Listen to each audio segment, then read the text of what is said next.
Doctor Babasaheb Ambedkar open university.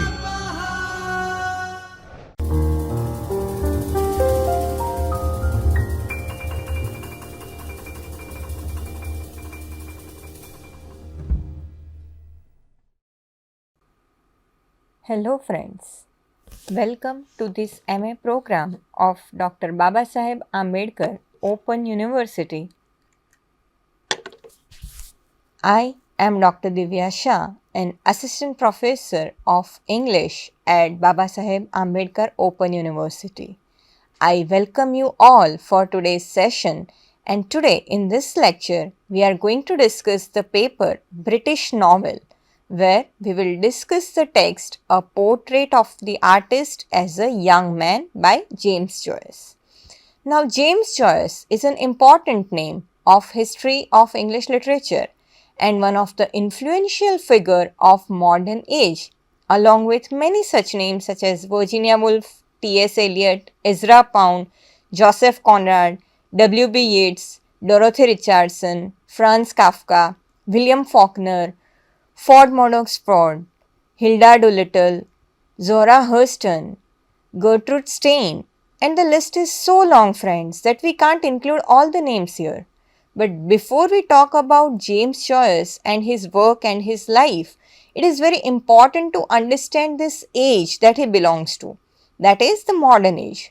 So friends, you must have come across the term modernism very frequently in your reading of history of English literature, am I right? So, what is the meaning of this term? Have you ever tried to think about it? The term modernism is not easy to be defined in one or two lines. It is derived from the Latin term modo, that means just now or present. So, in very simple or basic term, modernism can be seen as simply rejection of the past, which means rejecting the Victorian morals, belief system, religion and all those basic foundational value system on which Victorian society stands upon. So one question that obviously comes to our mind, and that is, what's new in this? I mean, why am I talking about this?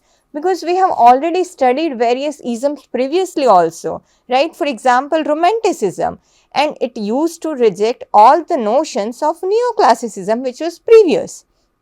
So what is the difference between any such isms and modernism? Well, unlike previous isms such as Romanticism, modernism was not simply rejection of the past, but it is about making it new.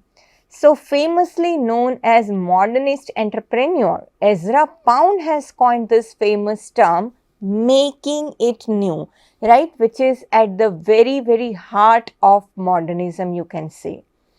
Another popular figure of modernism, T.S. Eliot, has elaborated this making it new as to make all the things new and not necessary to make new things. So did you understand the difference between these two here? It's not about making new things or bringing new things, but making all the things new. That means in simple terms, it's about bringing new perspective to everything, like new perspective to arts, new perspective to literature, to theory, etc. Right. So for example, till the Victorian age, our novels used to be in very linear structure where all the narrators were mostly omniscient with most of the time dull descriptions and the conventional concerns, right? Their plots used to begin and ended very simply and they are too neat, right? They are very predictable. You have very predictable crisis where mostly they come to an end in marriage or in death. Now, what did the modernists do with this? How did they make the novel new? So, what did they do? They replaced omniscience with fixed or fallible perspectives. They broke their chapters into fragments and dissolved their sentences into the streams and flaws of interior psyche life. Another key figure of the modern novel is its sense that truth and meaning vary with point of view. Things appear differently to different people, and the modern novel therefore tends to vary its perspectives. Unlike our Victorian novels, where third person omniscient provides objective idea of the plot, here we have multiple subjective perspectives to the same story.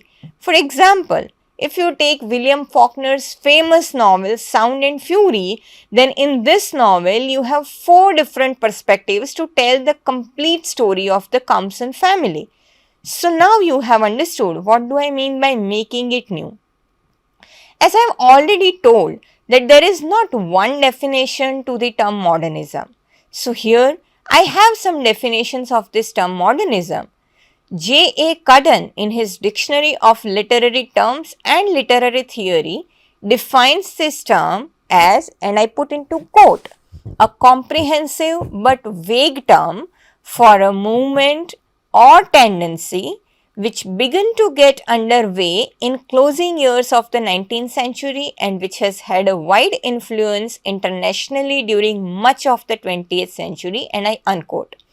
Cudden argues that the term applies to all the creative arts, especially poetry, fiction, drama, painting, music, and architecture.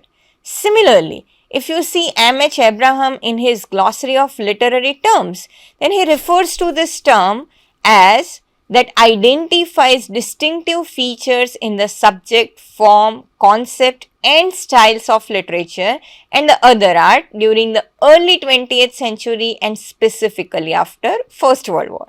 So friends, whenever we study any modernist text or modernism in general, we should remember that the term avant-garde. Originally a French term, avant-garde means advance guard. In context of modernism, it's a popular term and there are many debates available around difference between avant-garde and high modernism. However, we are not going into that debate right now. For our purpose today, we'll keep in mind that modernism as a kind of umbrella term incorporates many other avant-garde movements such as literary symbolism, Dadaism, Futurism, Vorticism, Imagism and Surrealism and many others, right? So this historical avant-garde movement started in late 19th century and ended around early 20th century. These movements deliberately shook the readers and bring turmoil in art form and content of previous time. Now having some background of modernism, now let us get some acquaintance with the writer of our text, that is James Joyce. Born in the year 1882 in the middle class family of Dublin, Joyce took his education in Ireland and spent most of his adult time in Europe, mainly in France, Italy and Switzerland. So if we read the biography of Joyce, we come to know that when James was young, his father faced economic crisis. Despite the family's continuous financial instability, however, Joyce's father arranged for Joyce to attend two of Ireland's most prestigious educational institutions. So Joyce's literary career started after the death of his mother in the year 1903. James Joyce, who was very much attached to his mother, was in great shock after her death due to the liver failure, and his first piece of write-up is a lengthy autobiographical satirical piece which at his brother's suggestion he entitled A Portrait of the Artist. However, it was rejected because of its sexual content. However, later on it was developed in a fictional masterpiece and A Portrait of the Artist as a young man came out. One of the interesting facts about James Joyce is even though he spent most of his adult life in Europe, he is deeply Irish from heart who writes mostly about the city Dublin. Dubliners, according to Joyce, is polished looking glass, right, of Dublin city. His work depicts the lives of the ordinary people of this city with clarity and realism. According to many people, Dubliners indicate the stagnation of Dublin society at that point of time. Published in the year 1922, Ulysses is considered as one of the best modernist novels of all time.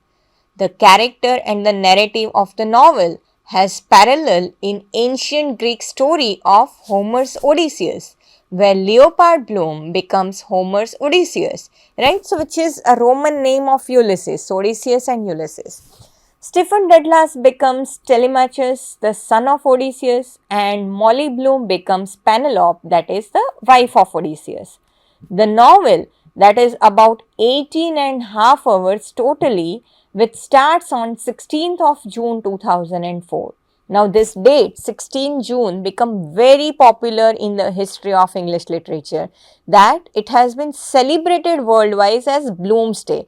So friends, you must be eager to know what is this Bloomsday and why it is celebrated, right? So Bloomsday is a kind of celebration that takes place both in Dublin and around the world.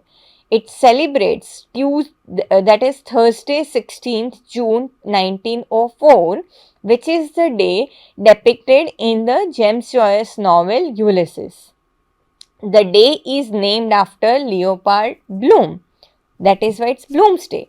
The central character in the Ulysses is Leopard Bloom. Celebration comes in many different ways, that people read and they perform and they visit the place that are referred in the book. The Bloomsday breakfast is also very interesting and very common celebration, which involves eating of the same breakfast that Bloom has consumed on the morning of 16 June.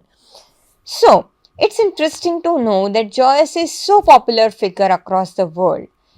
Friends, it is important to know that Joyce's novels are known for their experimental use of language and modernist form, of course. In his novels, Joyce used the stream of consciousness technique. He also uses epiphany. So, these kind of techniques are very, very crucial, and they are very much visible in his novels. So, what is epiphany? Epiphany is a moment of sudden realization that causes a change in character's perception, and all of you are aware of what is stream of consciousness. So now, as we have understood what is modernism and how James Joyce is part of modernist writer, now let us understand his work, A Portrait of the Artist as the Young Man. Joyce had begun an autobiographical novel as early as 1904 before he left Ireland. The significant early version was called Stephen Hero, though Joyce also produced an essay called A Portrait of the Artist. Stephen Hero grew to enormous size and Joyce began rewriting it as A Portrait in late 1907, completing the first revised chapter by 29 November. But somehow he couldn't complete the work. It was only after Ezra Pound got in touch that he felt encouraged to finish the book. It was Pound's arrangement and he encouraged Joyce to write, and he published it in the Egoist magazine, which he used to be editor of that. And this entire version came into the book form later in 1916, right? It was came out as a form of a book. So a portrait is an example of the 19th century tradition of the European Bildungsroman, which means the novel concerned with the development and formation of a young man. That is the meaning of Bildungsroman. However, the young man here is in question, grows up in culture that is both European as well as colonial culture. The novel tells the story of the early life of Iris Stephen Douglas, the main character. Joyce's representation of himself alluding to the master of Greek mythology, Douglas, remember. Here James Joyce gives his readers a clear picture of the final years of 19th century Ireland and the factors of which he thinks is the reason for the decay of his people and country. Religion and death of proletariat, that is important. The world of Dublin is shown through the consciousness of narrator who grows from Catholic boyhood to an early adulthood when he wishes to be an artist and goes to Paris to fulfill his ambition. Joyce treats his alter ego with sympathy and irony, and the story of Douglas is written from the earliest childhood until he leaves to the Paris. In his pursuit, Joyce experiences various concept epiphanies.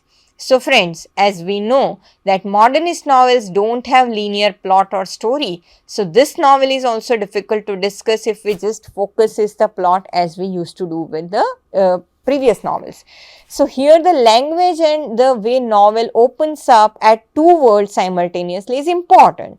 One is the outer world of Douglas and one is the inner world.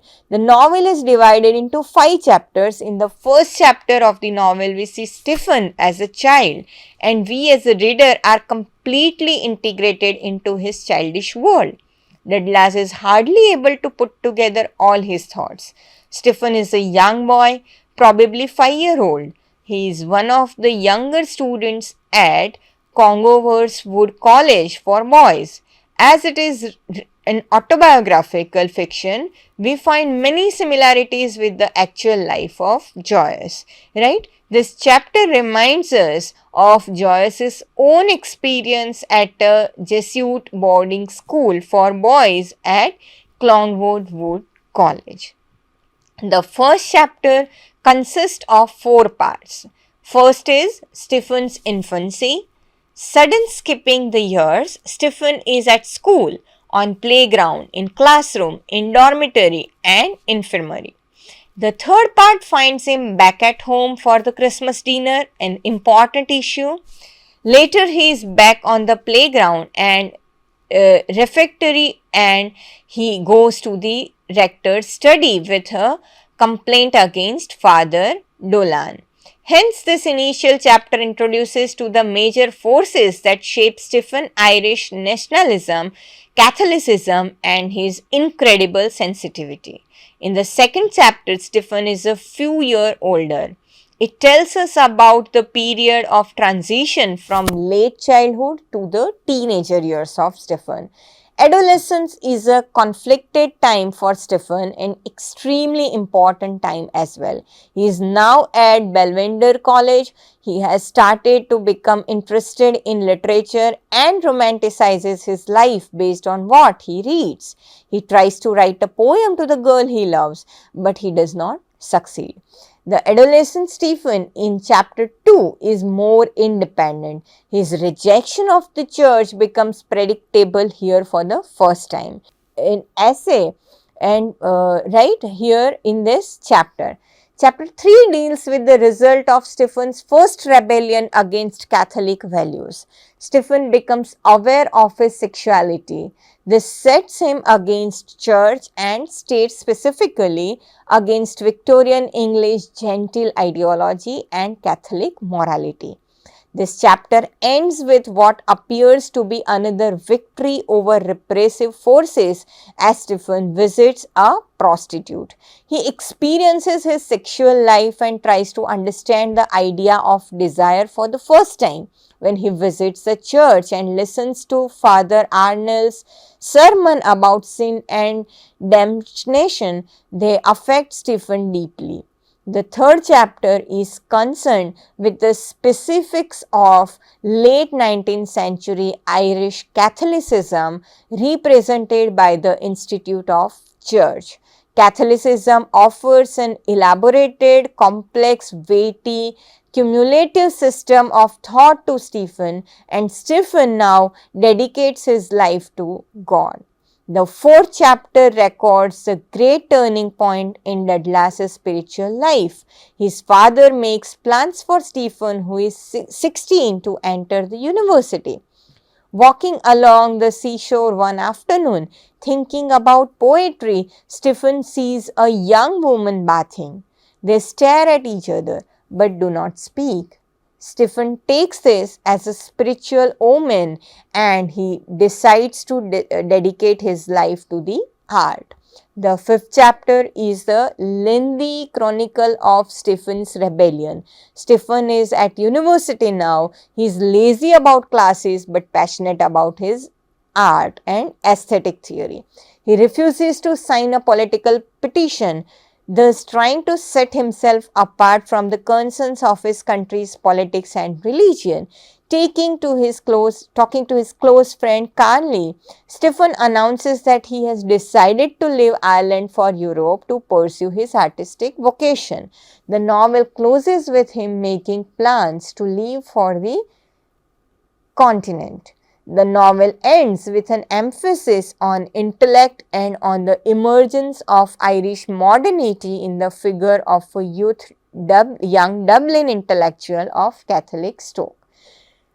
Here he is struggling towards a modern independence. He aims to become as free and as whole as possible, and it is the weapon of art that provides that freedom, that independence to him. As a whole, what Joyce tries to emphasize is that an artist is essentially an individual who can flourish only by becoming free of all collective entanglement and commitment in the world around him. Joyce himself led a life of self-imposed exile as he left Ireland after he completed his college. So, friends, in this lecture, what we have seen overall is the idea of the novel. First of all, what we have seen is the modernism, right? What is modernism?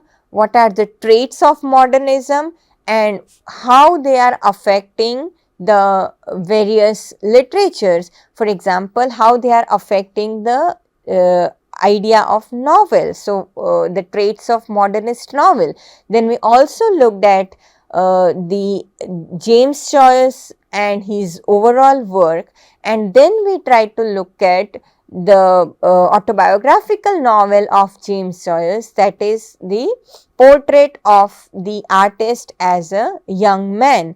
So, we have already seen that how this building some Roman, where childhood to grown up, the journey of a person from childhood to a grown up man takes place as and how he within the various institutions, for example, it is the institution of education or institution of church or religion and the society, how he comes out and becomes an independent free man. That's what he's tried to become at the end of the novel.